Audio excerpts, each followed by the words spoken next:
Jaya Radha Madhava Kunja Bihari Radha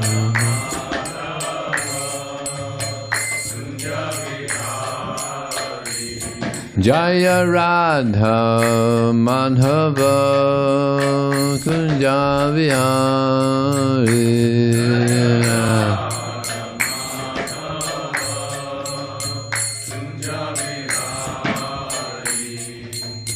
Gopijana Vallabha Girivana Dari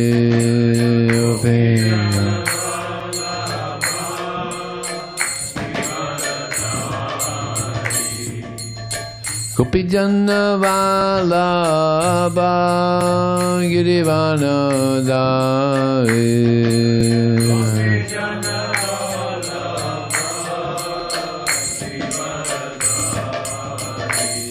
Jaya Radha Madhava Kunja Bihari Radha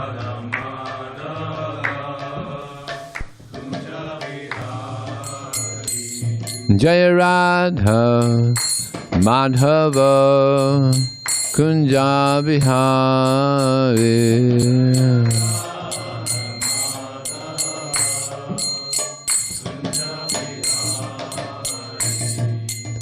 Gopijana Vallabha Girivana Dari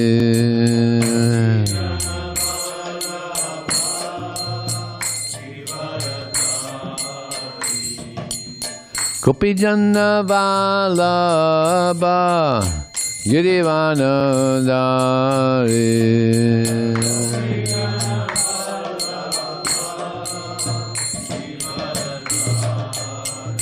Sodanandana Bhajana Ranjana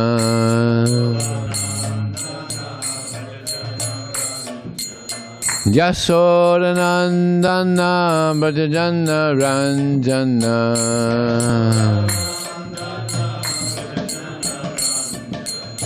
Yamuna Tira Vanacharinati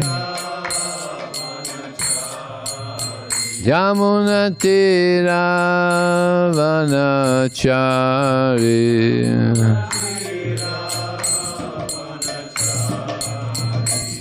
Jaya Radha Madhava Kunja Bihari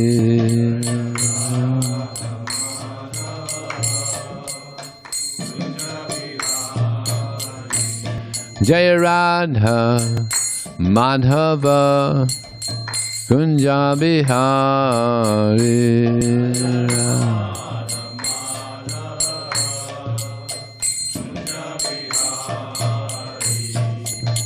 Gopijana Vallabha Girivana Dari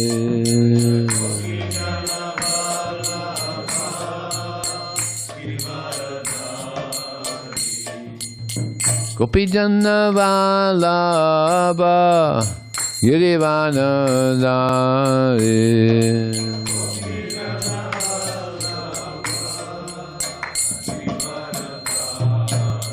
Yasodanandana Bhajana Ranjana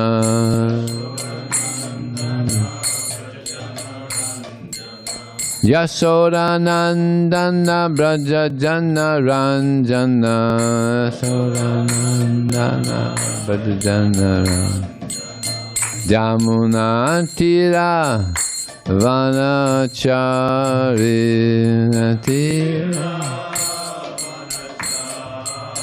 Yamuna Tira Vanacharinati Yamuna Tira Vanachari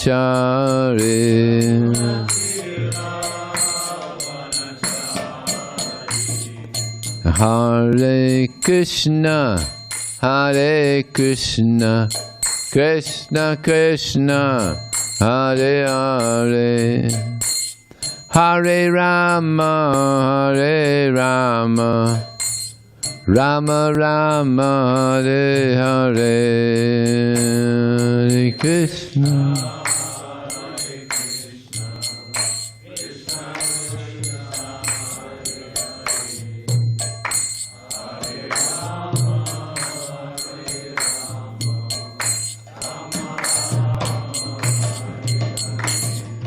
Hare Krishna, Hare Krishna, Krishna Krishna, Hare Hare, Hare Rama, Hare Rama, Rama Rama, Hare Hare, Hare Krishna.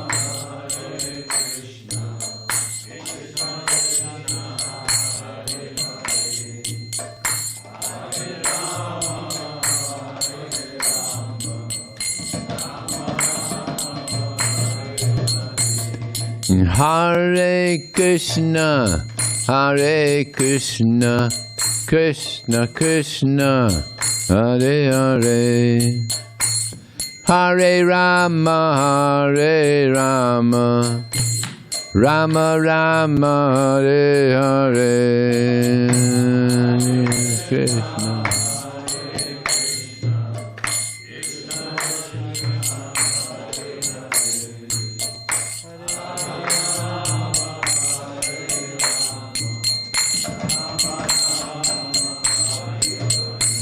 Jaya Prabhupada, Prabhupada, Prabhupada, Jaya Prabhupada, Prabhupada.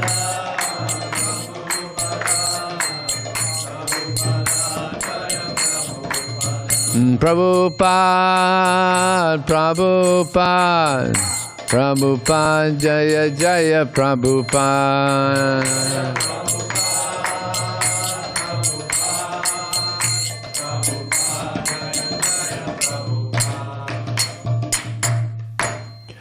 Jai Om Vishnupad Paramahamsa Prabhupada Astatos of the Shishiman, His Divine Grace, Srila A.C. Bhaktivedanta Swami, Srila Prabhupada Ki, Ananda Gaudiya Vaishnava Ki Jai, Namacharya, Srila Haridas Thakur Ki Jai, ISKCON Founder Acharya, Srila Prabhupada Ki Jai, Prem Sikaho Shri Krishna Chaitanya, Prabhu Nityananda, Shri Advaita Gadadhar, Shri Vasudeva Gaur Bhaktivedanta Ki Jai, Shri Shri Radha Krishna Gopinath Samakun Radhakun Giri Govardhan Ki Jai, Shri Vrindavanam Ki Jai, Shri Maya Parnavadam Ki Jai, Gangamaya Ki Jai, Jamunamaya Ki Jai, Tulsi Devi Ki Jai, Bhakti Devi Ki Jai, Samaveda Bhaktivinoda Ki Jai, Transcendental Book Distribution Ki Jai, Harinam Sankirtan Ki Jai, Gau Premanandi, all glorious summer devotees, all glorious summer devotees, all glorious summer devotees, all glorious, Shri Shri Guru and Shri Gauranga. Om Namo Bhagavate Vasudevaya. Om Namo Bhagavate Vasudevaya. Om Namo Bhagavate Vasudevaya. So this morning we're reading from the Srimad Bhagavatam, Canto 6, Chapter 17, Mother Pārvatī curses Citraketu. Text number 10. Iti atad virya vidusi bhuvane bhav ashobhanam rusuha rusaha devi dristhaya nirjitatma bhimanine ityetad virya vidusi bhuvane bhavasobhanam rusaha devi dristhaya nirjitatma bhimanine ityetad virya vidusi bhuvane bhavasobhanam Usaha Devi Dristaya Nirjitatma Bhimanine Ityatad Virya Vidusi Bhuvane Bhavasobhanam Usaha Devi Dristaya Nirjitatma Bhimanine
Bruhane Bhavasobhanam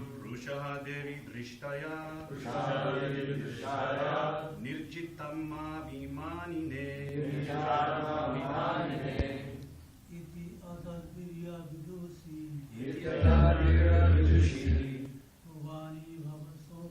Bhuvane Bhavasobhanam Usaha Devi Dristaya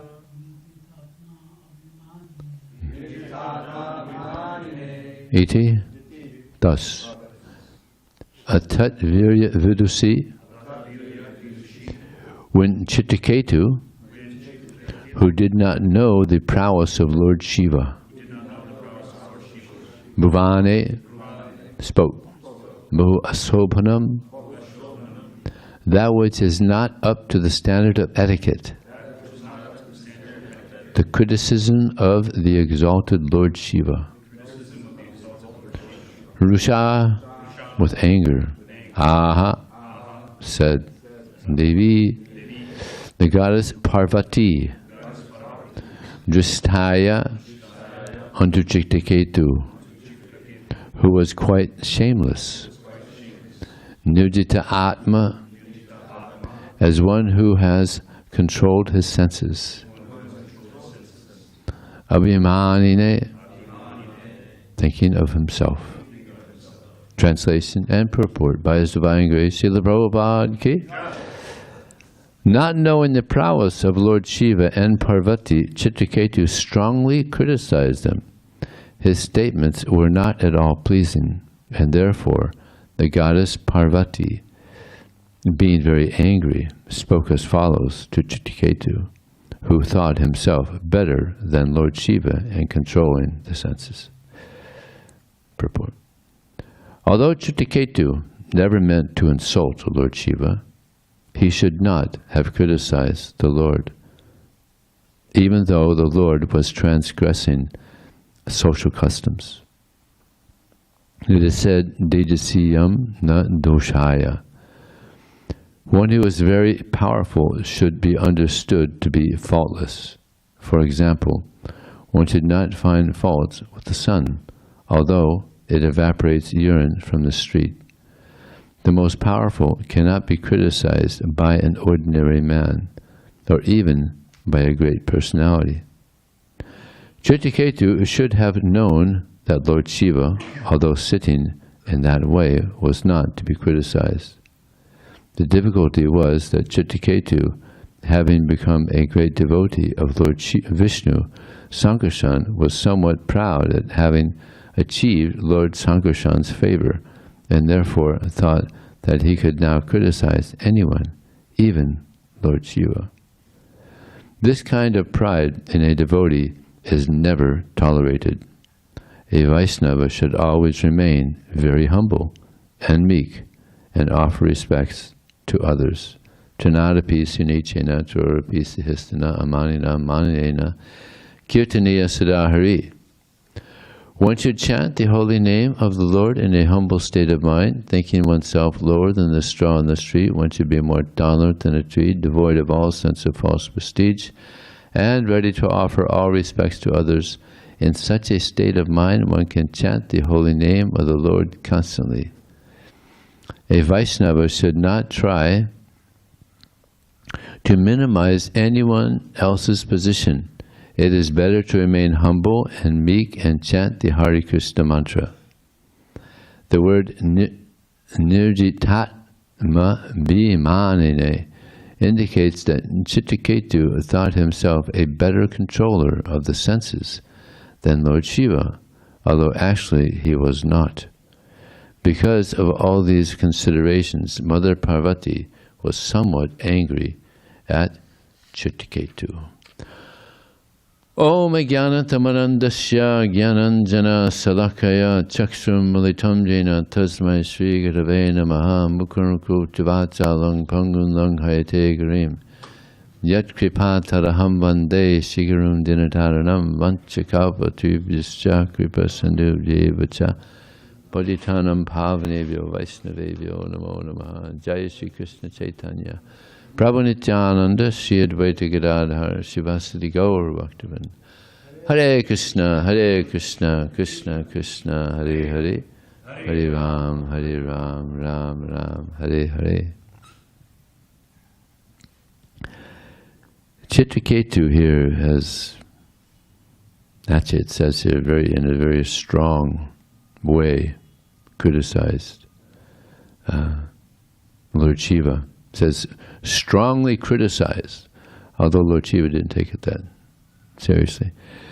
But one may think, well, now Citraketu, he's flying around in this plane, this amazing plane, with many Vidyadhara women, single, beautiful women.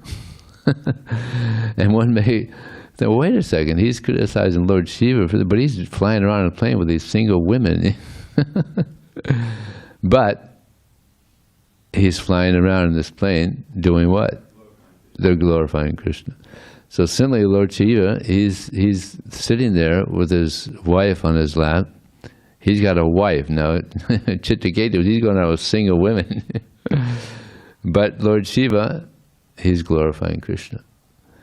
So you can't always judge a book by the cover. So this was Citraketu's little problem there, and he's going to pay for it. But actually, it's a blessing. Many times, curses are blessings, as we'll find in this amazing pastime. It's interesting that Bhaktivinoda Thakur, he said that if you find a fault in someone, you should look to yourself and find 10. And then look to that person that you found a fault in and find the good qualities. So that'll keep you busy. Also a little bit of a deterrent to finding fault in others. You know, this material world, it's a place of faults. You know. It's just especially Kali Yuga. So to overlook the faults is it's a good sign. Actually, the Prabhupada gives the example of the bee and the fly. If there's a beautiful flower garden with all these fragrant flowers, the fly, well, actually, and within that garden there's some feces, right? The fly is going to pass up all the fragrant flowers and go straight to the feces. On the other hand, there may be some garbage, pile of garbage, smelly garbage. Right? Well, there's a fragrant flower, one fragrant flower coming out of the garbage. The bee will pass up all the garbage and go to the flower and get the honey. Yeah. So we should try to be bees. Try to be bees. Try to see the good in others. Sometimes it's not easy to see the good in others. But there's good in all of us. There's bad in all of us. So to see the good, this is a very good quality. There's one devotee, Raghunath Das Goswami. If someone would criticize him, he would listen. Yeah, good one. More. He liked to hear the criticism. He would like to, yeah, continue. But if they praised him, he would run away.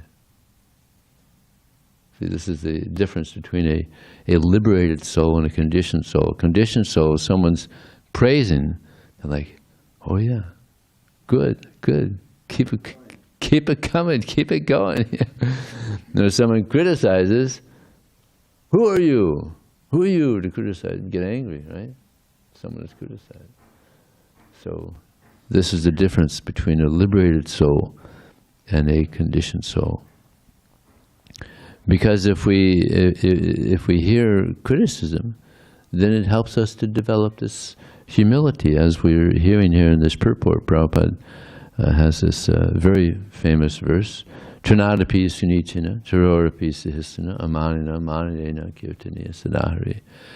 One should think oneself lower than the straw on the street. That's pretty low. Yeah? You can't get lower than the straw on the street. So to think oneself lower than the straw, more tolerant than a tree. Trees are very tolerant. Sometimes it's very hot. It's like I'm distributing a lot of books or trying to distribute books in the Balboa Park, and I see a lot of people coming from Arizona. It's real hot, 117 degrees sometimes, 115. Oh, you guys are experiencing that. Yeah, you got the Arizona people here. What was the hottest so far? 117 in Phoenix. Tucson's not as hot, but we went to Phoenix to pick up some of the airport. It was 117. 117. People die in that weather. It's so hot. That's ridiculous. Even the cactuses are dying. Oh, jeez. That's hot, man. Well, you don't have to worry about any mosquitoes flying around. It's probably killing, the bugs are dying too. Oh yeah, they still come.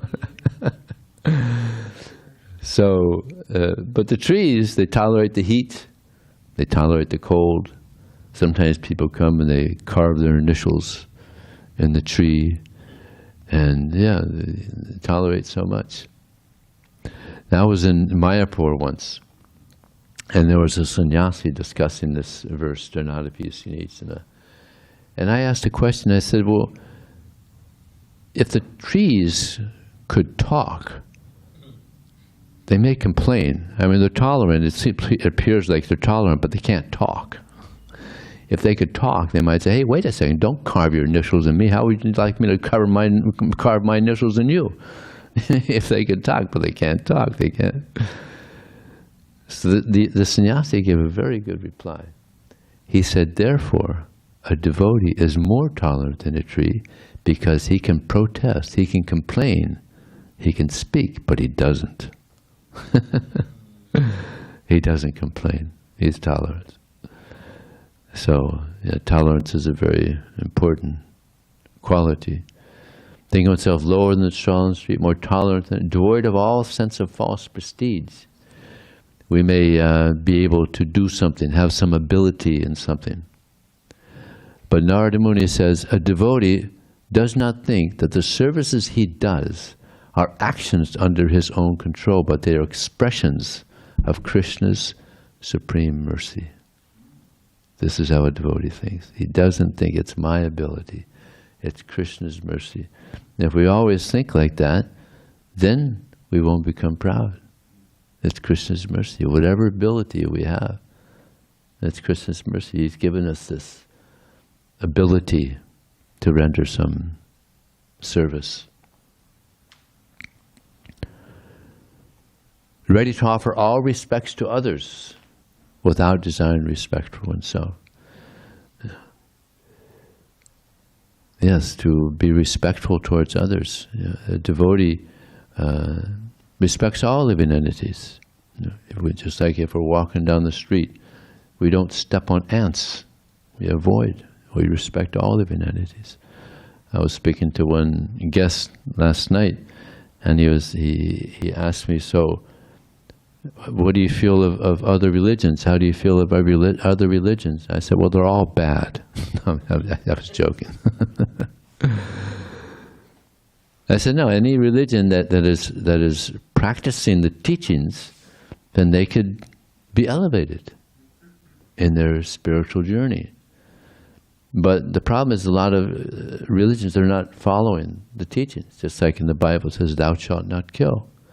But there's so much killing going on. And they say, well, that means murder.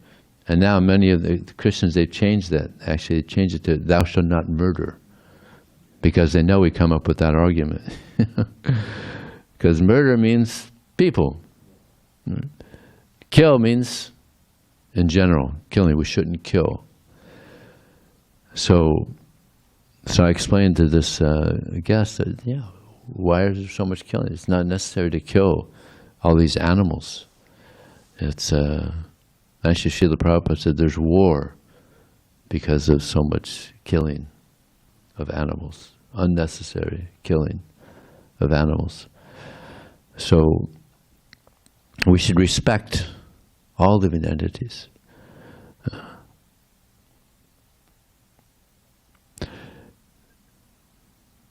Lord Chaitanya also, he was, a lot of this is about criticism. Even Lord Chaitanya was criticized by Prakasananda, right?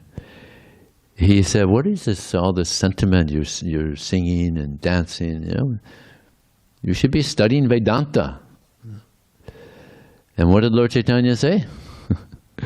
He said, my spiritual master, he considered me to be a fool. So I should just chant the holy name. So the Supreme Personality of Godhead, and he was criticized. And even he was criticized by his own follower. There's one instance where, I believe it's in Jagannath Puri, where there was a young boy that would come and see Lord Chaitanya regularly. He was attached to Lord Chaitanya. So Damodar Pandit said, Lord Chaitanya, this young boy that's coming and visiting you, he's the son of an attractive widow. So people are going to talk. Not so good. So he was correcting Lord Chaitanya. Not good. Not directly criticizing, but trying to correct. So then Lord Chaitanya sent him away. Where did he send him? I think he sent him to Navadvip. It's not proper. See, the familiarity breeds contempt. Yes. So one has to be careful. Of course, there's also constructional criticism. You could do it, and there's ways to. Actually, it's interesting that Lord Chaitanya, he taught 4 qualities to 4 devotees, and one of the qualities was constructional criticism. And Damodar Pandit, he was the person. But he crossed the line. He went too far. Correcting Lord Chaitanya, that's going too far. But he was good at constructional criticism. And humility, a very important quality, was taught by Swarup Damodar. Humility is so important and not an easy quality to acquire in... Huh? You said humility was personified by Swarup Swarup Damodar? Damodar, yeah. And then the tolerant, Haridas Thakur, attachment to the holy name, of course. And then Ramananda Roy, freedom of lust. So these are the four devotees that were able to show the highest quality. Ramananda Roy was unbelievably transcendental, extremely transcendental, so transcendental that he would write plays, he would write dramas, and he would have beautiful women in these dramas, and sometimes he would touch their private parts, and it was like touching wood. His consciousness was so transcendental, it was like touching wood. I mean, anybody ever agitated, touching wood? Yeah, you bathe them. And he would touch them, and it was just like touching wood, just completely transcendental. Completely real. Lord Chaitanya said, even if I see the wooden form of a woman, I become agitated. Of course, that's Lord Chaitanya's humility. He's also completely transcendental. So, and even Krishna was criticized 100 times by one person, Sisupal, and then he kind of lost his head. So, in the material world, that's the nature. Prabhupada was criticized so much by his own godbrothers, by the Brahmanas. The Brahmanas are saying, you're giving Brahman initiation to these mlechas. You're going to ruin the Hindu religion. So, and Prabhupada was criticized by his godbrothers. So many of his godbrothers criticized him. Having this brahmacharini ashram, what is this? And they're going to, at night, what are they going to do? Unfortunately, that did happen a few times. But, yeah, it's the nature of this world. The Prabhupada said one should act in such a way that one is not criticized. Of course, sometimes it's not avoidable. You could please some of the people some of the time, and all the people all the time, but you can't please all the people all the time. It's not possible. So,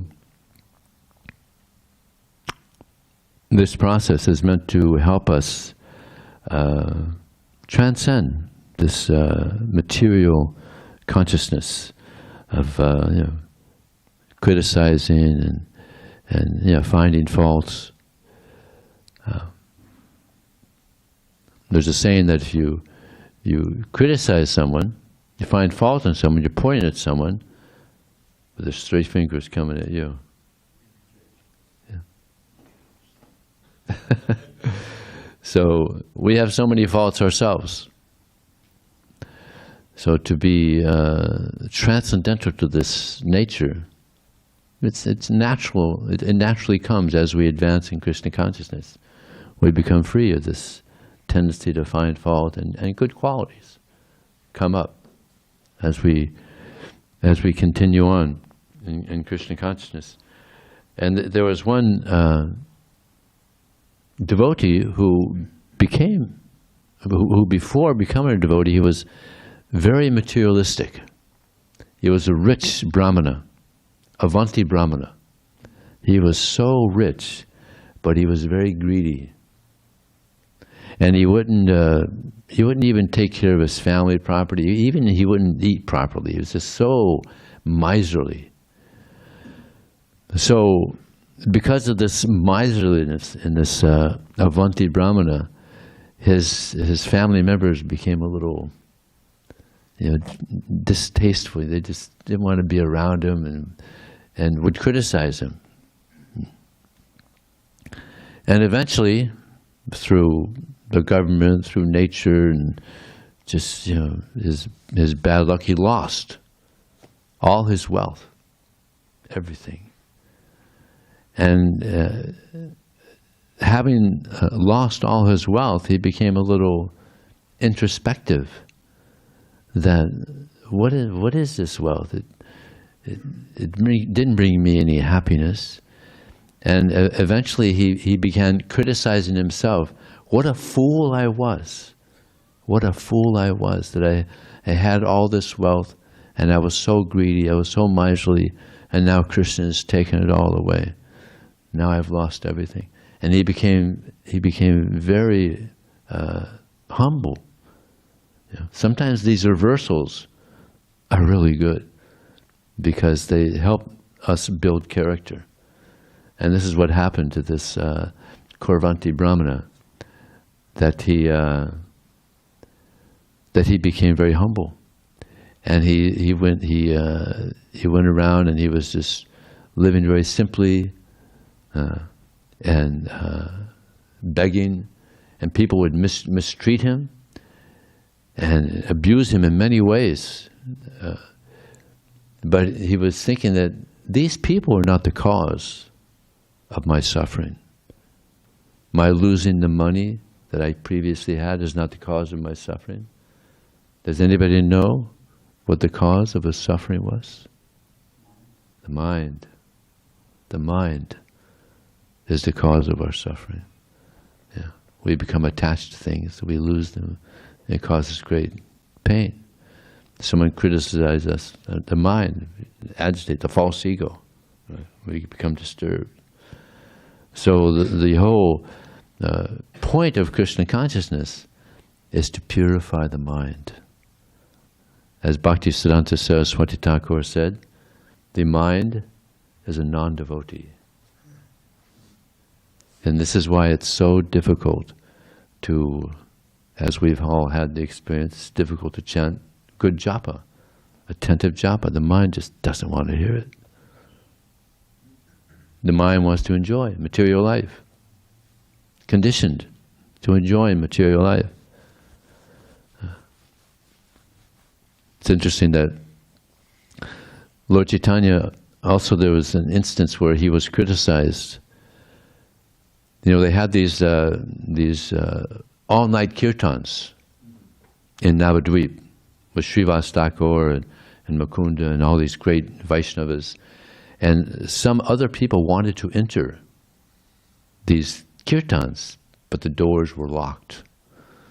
They didn't want anybody coming in that wasn't in, you know, good character. So there was one Brahmana that wanted to enter, but he wasn't allowed in. And this Brahmana was a little harsh in speech and a little critical. So some days after, he saw Lord Chaitanya, and he said, I'm very upset that you did not allow me into your kirtan, and therefore I curse you that you may never have material enjoyment. He thought that was like a really, really heavy curse, yeah. But Lord Chaitanya was like, whew, cool. Thank you. Yeah. So wouldn't that be a nice curse, to never desire or never have material enjoyment? That's a benediction. So, actually, Krishnadas Kaviraj says that anybody that hears this with faith will never be cursed, have an effective curse by anyone, a Brahmin or anybody. So, yeah, even the Supreme Personality of Godhead gets cursed and criticized. So, it's inevitable. But we shouldn't look down upon anybody that curses us or criticizes us. This helps us. Actually, it helps us to grow in character if we're tolerant. But if we're not tolerant, then the opposite effect is we become angry, we become under the modes of nature. So therefore, again, this tolerance is so important for our spiritual growth. But I can't tolerate noise. Oh. There's some things we don't tolerate. Prabhupada actually said, he said, there's there's two things that I can't tolerate. Snoring and mosquitoes. And of the two, snoring I can't tolerate. Huh? Mosquitoes and snoring. And one time Prabhupada was in Mexico, not far from here, Mexico City. And mosquitoes, there's a lot of mosquitoes in Mexico. And one of the devotees was brushing away the mosquitoes that were attacking him. But he saw that that Prabhupada wasn't being affected. They weren't going to Prabhupada. And the devotee said, Prabhupada, I think the mosquitoes here in Mexico, they respect you. Because they're biting the other devotees, but they're not going to you. And Prabhupada said, in Calcutta, they don't have such respect.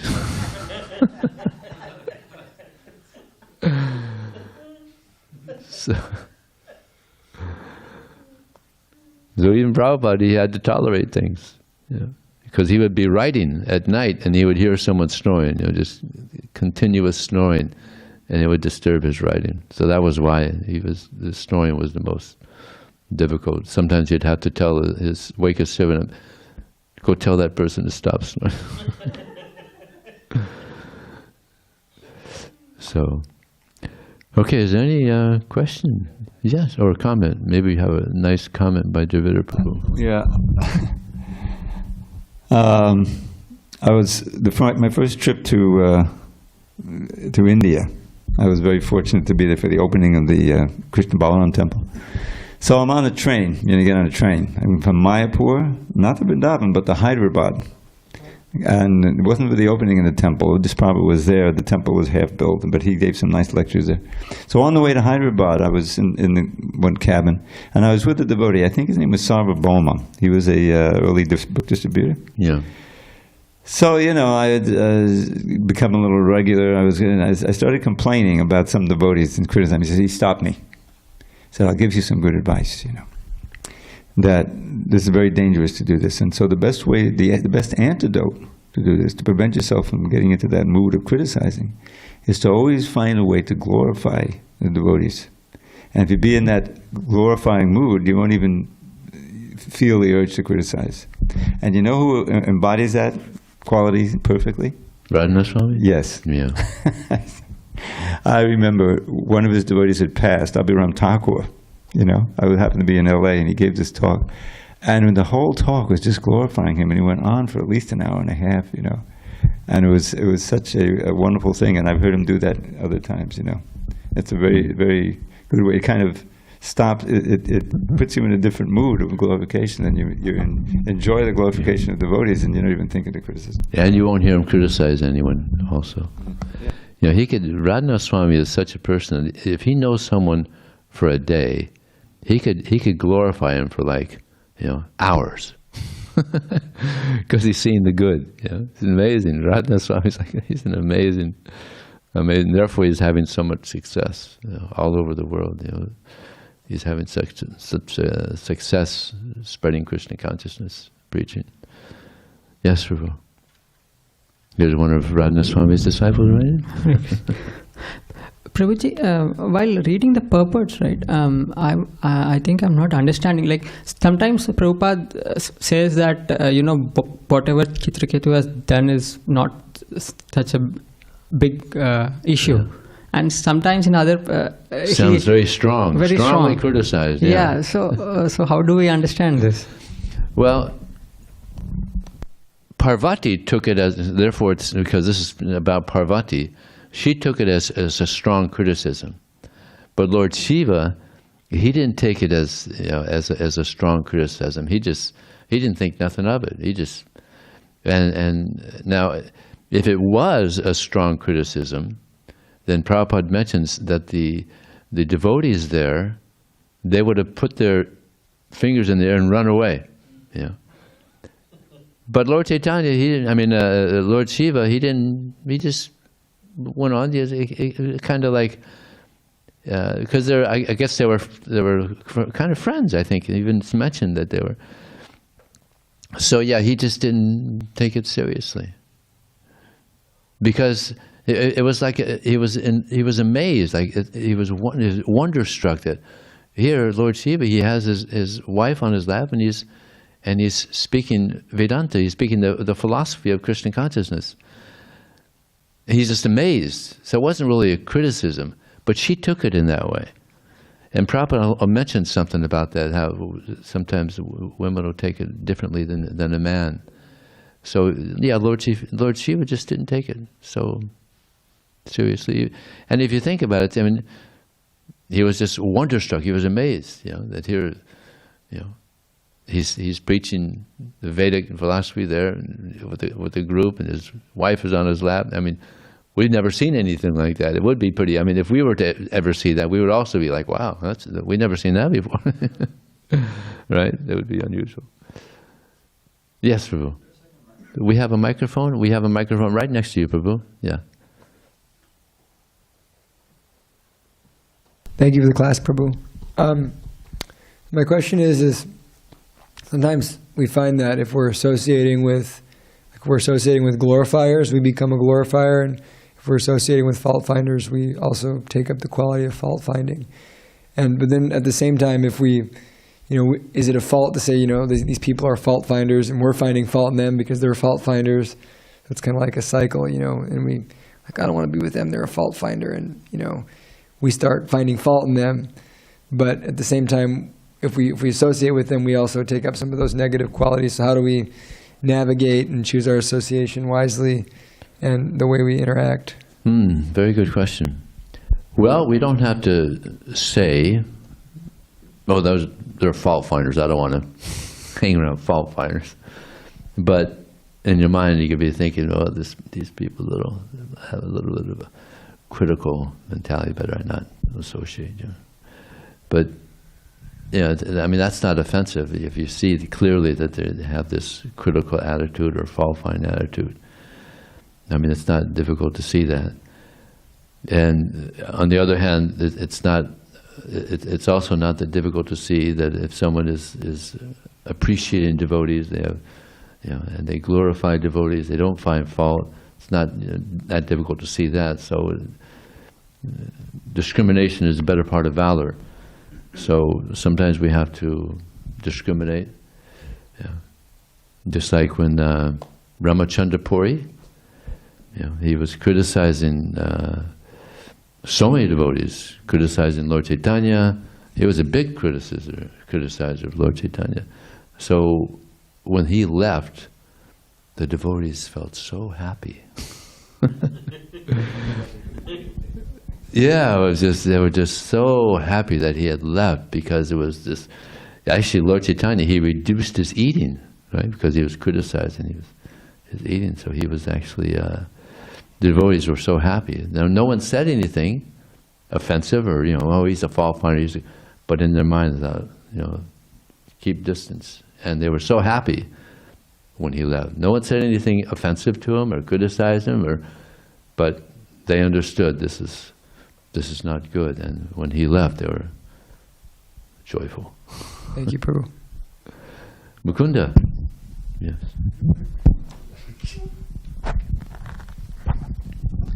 I was also wondering about this, what Rasika Sindhu Prabhu brought up. And Balaram mentioned it briefly yesterday in class because, well, not because, but I'm wondering about it because on one hand it seems, as far as I can look at the verses are more of a harsh light on Citraketu.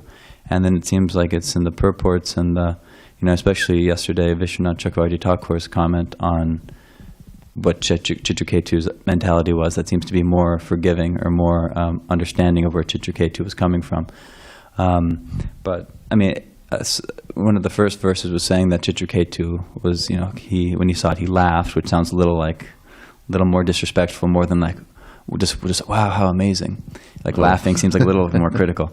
But then today's verse specifically seems like it's the most harsh, like saying that Citraketu is shameless. At least that's in the word for word drishtaya. Yeah. And then the last line was saying that Citraketu thought after seeing Shiva in that situation, now Citraketu saw himself as a better at controlling his senses than Shiva. And so, of course, then Yeah, Balaram mentioned yesterday, maybe I'm forgetting something, but of course yesterday's purport was saying that Vaiṣṇava Chakravarti Thakur was really saying, okay, well really Citraketu was coming from the place that he didn't want other people to, get in trouble by seeing Lord Śiva in this way. Therefore he was amazed and maybe even concerned and therefore criticized. But it's still not really clear to me whether there's all the back and forth, and Prabhupada sometimes seems to take this side that seems like the verses are more in, that Citraketu was in the wrong, and then other times takes Vaiṣṇava Chakravarti Thakur's take that he wasn't in the wrong at all. It just might have looked like that to Parvati. So I don't know what to do in situations like that. Yeah, it's a very interesting pastime that different acharyas are seen in different ways, and even the Bhagavatam is seen in a different way. And it's like, I mean, how do you see it, Dravida? let's hear Dravida's understanding. I'm seeing an analogy. I'm seeing a relative thing with Arjun's situation in the Gita, because Arjun was this eternal associate of Lord Krishna. How could he fall into Maya like this? And but we always have to remember, as it was mentioned here, that this was Krishna's arrangement. He wanted Citraketu to come back earlier, right, to Vaikuntha. And so there's that overall arrangement that Krishna's doing, right? It's a pastime. Yeah. So Krishna and the devotees. So he's a little out of character here. In other words, he's already 7 days and he gets the darshan of the Lord. But both within the verses as well as the purports, there's this twofold thing going on: who he really is and what his great qualities are. But then he thinks himself greater at controlling his senses than Lord Śiva. Yeah, in that particular circumstance, that was part of the whole syndrome, which got him cursed by Parvati, so that he could then take this birth as Vritrasura, get killed by Indra, and go back to Godhead. Otherwise, he may have been flying around on an airplane for the next 10,000 years. But this speeded everything up.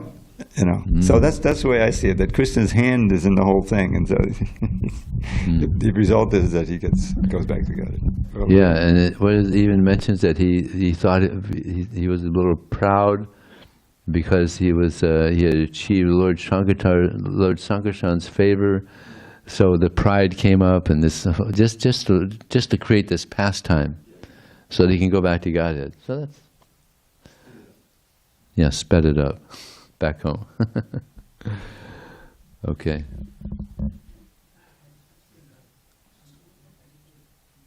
Yeah, so I just had a couple of pastimes to share, and then I wanted to ask a question. But on the topic of humility, there's a pastime where Lord Chaitanya's disciples wanted to give him praises and touch his feet, and he refused, and instead he touched their feet. So that was, the incarnation of the Lord, showing that humility to his disciples. And then, there's some offenses that are not tolerable, at least from my perception of after reading, Chaitanya Charitamrita in Canto 10, where, there's the pastime of Lord Chaitanya's two disciples that were blasphemed. They were struck, and then he was ready to kill.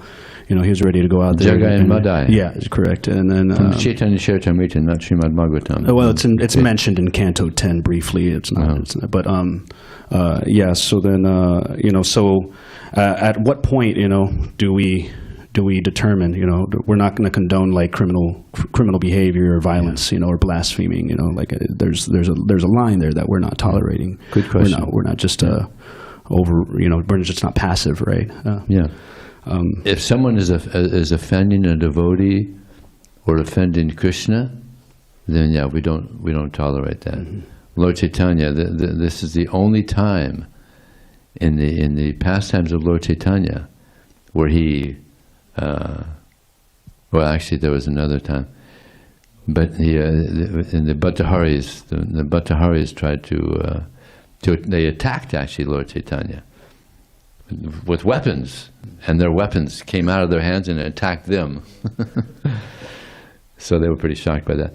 But this is the only time where Lord Chaitanya brought up his chakra to kill Madai, who had offended He was going to kill him. And what happened? Lord Nityananda said, "No, Lord Chaitanya, please. This is Kali Yuga. This is Kali Yuga. If you kill them, somebody will have to be killed because it's a degraded age. Please." So then Lord Nityananda said, "And Jagai, he stat Madai, he was going to hit me again." And as soon as Lord Chaitanya heard that, he embraced Jagai. He embraced him. And then Lord Chaitanya's his body became black. And devotees said, "Lord Chaitanya, you've become like Krishna, blackish." And he understood because of all the sins of Jagai. Jagai and Madai, they were like, they were together in their central activities. So then what did Lord Chaitanya do? Hare Krishna, Krishna Krishna, Hare Hare, Hare Ram, Ram Ram. And then he became golden formed again. But yeah, we don't tolerate, if someone blasphemes Krishna, then we run away. Don't just, be cool and walk away. No, we run away. If someone blasphemes Krishna, someone blasphemes the pure devotee, we run away. We don't tolerate blasphemy. And then I just had one more question. Because this topic comes up in a lot of places that I've been at or provided service. Is it considered offensive or Vaiṣṇava parad or whatever? Aparad. Yes. Sorry. Is it considered this if it's truthful? If it's not like you're just nitpicking the person's qualities. They're actually they could be having some like really obvious things that they that we're trying to I guess correct or something like this. Is it still considered fault finding if it's a truthful thing? See, the constructional criticism means that you try to correct someone, but you're trying to correct someone without false ego. See, criticism generally has false ego involved. You're trying to put the person down, make yourself look better. So to correct someone without false ego, you're sincerely trying to help them. And therefore you're thinking about it, how to do it in a nice way. Again, you're thinking how to do it in a nice way, this person won't be offended. So that's constructional criticism, which is good. Because, as Vaiṣṇava Prabhu sometimes says, we should live to be corrected. So it's not bad to be corrected. That's good. It helps us. It's good. It's good. Yeah. Sometimes my Javita Prabhu corrects me, and I appreciate it. You can continue correcting me. I got to stop correcting you. Okay, thank you very much. Srila Prabhupada ki jai.